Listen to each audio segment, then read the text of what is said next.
Hey you guys, this is your 80s music doctor, and today we're going to talk about and review the girls' album Girl Talk. This album was released in 1984, made a little splash that year due to the fact that Purple Rain was released that same year, so it didn't get as much recognition and publicity, and it wasn't as popular as, of course, Purple Rain, and it was an album that was overshadowed by Prince and the Revolution's Purple Rain and the storm that it took over the world.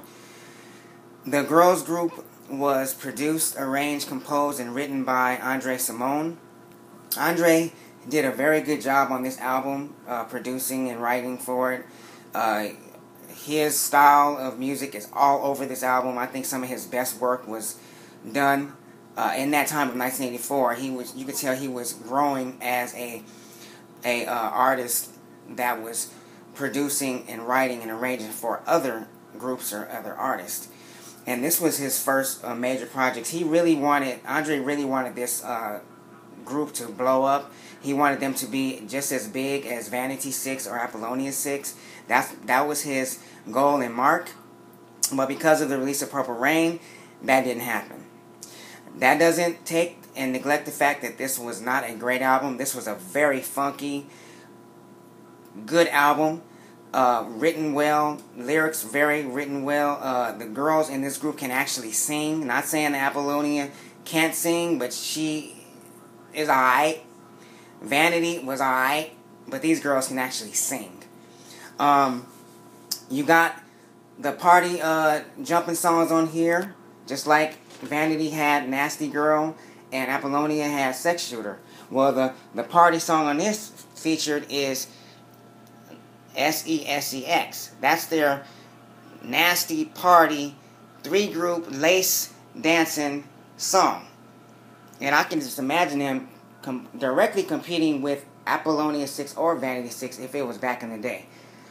Now, these albums you see here are very, very hard to find. They're very rare. They're like diamonds in the rough as far as if you have a copy of this album, that's great. You got a gem, a jewel. And if you have any 45 to 12 inches, it's the 12-inch, of course, of SESEX on the front vocal side. That's the long version. And the back is the instrumental of SESEX. These albums are very rare, and they are out of print, of course. I haven't even seen the cassette on these albums. On this album. So I don't even know if they exist. I'm sure they do, but I have not seen it yet. Now, the songs featured on here, they had 3 radio hits, and those radio hits were Don't Waste My Time, which was a fast cut. Lengthy, nice percussion, funky beat straight from Minneapolis sound with a touch of Andre Simone, of course. Someone Should Have Told Me, which is their one and only slow jam on this album, which was a great slow jam. Got the telephone ringing in the beginning, real nice, kind of reminds you a little bit of Rick James' Mary Jane Girls from their first album that they made, which was their best one out of the 2, if you ask me. Like, it had a little bit of feel to that, but of course Andre Simone was all over that.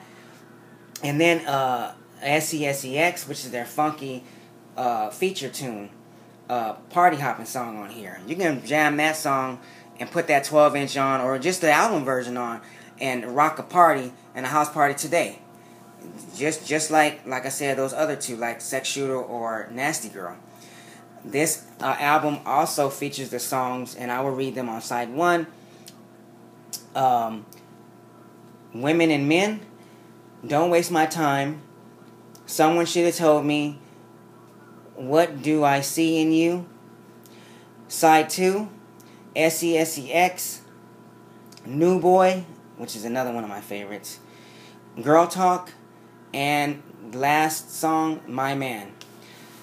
This album should have had greater record sales.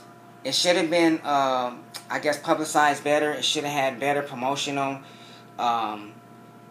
things going on for it, so it can help its record sales at least do better than what they did. was a very, very good album. It just didn't get the recognition because it was overshadowed by Purple Rain. And this is the backside of the 12-inch that I have to show you guys for this review. Now, if you can pick this album up, I highly recommend you pick it up. Highly recommend it. This is a very funky album. You can roll in this, blast this in your car, and just roll with it, and it's funky. Have you just popping clicking your, snapping your fingers and tapping your toes, and rocking your neck and everything. All right. So this is the '80s Music Doctor, and this is my album review and take on the Girls' 1984 release, Girl Talk. Hope you enjoyed it. Bye-bye.